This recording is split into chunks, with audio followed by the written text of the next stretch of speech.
Welcome to Modi's great Kirikalan magic show. இது என்னோட magic இல்லங்க. இந்தியால பசியால குழந்தைகள் பாடிட்டு இருந்த நேரத்துல கார்ப்பரேட்டுகளுக்கு பாஜக அள்ளி அள்ளி கொடுத்த கிஃப்ட் மேஜிக் ஷோ. அது என்னங்க, வாங்க பார்க்கலாம்.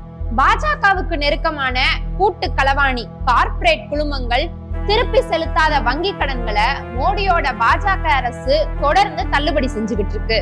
பொதுமக்களோட பணத்துல அந்த வாரா கடன் அமௌண்ட்டை ஈடுகட்டி அந்தந்த பேங்குக்கு மறுபடியும் மூலதனமா கொடுக்குது.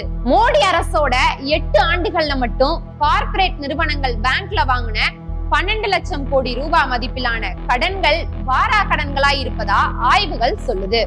ரிசர்வ் வங்கியின் கணக்குப்படியே மோடி அரசோட முதல் 7 ஆண்டு கால ஆட்சியில 10.72 லட்சம் கோடி ரூபாய் கார்ப்பரேட் கடன்களை வாரா கடன்களா அறிவிச்சிருக்கு. இதுல இருந்து என்ன தெரியுது? மக்கள் பணத்துல வாங்கின கடன்களை பெருமுதலாளிகள் திருப்பி கட்டாம இருக்காங்க. இத மோடி அரசு சட்டப்பூர்வமா அங்கீகரிச்சிருக்கு. 13 வர்த்தக நிறுவனங்கள் வாங்கியிருந்த 4.5 லட்சம் கோடி ரூபாய் அளவிலான வாரா கடன்களுக்கு 64% வரை தள்ளுபடி கொடுத்துச்சு மோடி அரசு. இதனால வங்கிகளுக்கு ஏற்பட்ட நஷ்டம் மட்டும் 2.85 லட்சம் கோடி ரூபாய். இது எல்லாமே வங்கியில வைப்பு நிதியாக இருக்கிற மக்களோட சேமிப்பு பணம். இப்படி மக்கள் பணத்தை பாஜக அரசு தனக்கு நெருக்கமான கூட்டு களவாணி பெருமுதலாளிகளுக்கு கிஃப்டா கொடுத்துக்கிட்டு இருக்கு.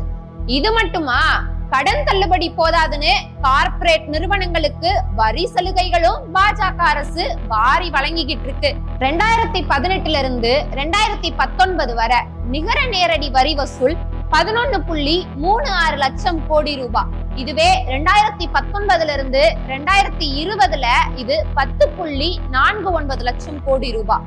இந்த பணம் எல்லாமே கார்ப்பரேட்டுகளுக்கு மோடி அரசு கொடுத்த பரிசு. ஆக, யார் மோடிக்கு ஓட்டு போட்டு பிரதமர் பதவியில உட்கார வச்சாங்களோ அவங்களோட பணத்தையே திருடி தனக்கு தேவைங்கிற கார்ப்பரேட் கைஸ்க்கு ஏதோ தன் வீட்டு பணத்தை கொடுக்கற மாதிரி வாரி வாரி இறைச்சிருக்காரு. ஆனா ஒன்னும் தெரியாத மாதிரி 3வது தடவையா பாவமா முகத்தை வச்சுக்கிட்டு ஓட்டு மட்டும் கேட்பாரு.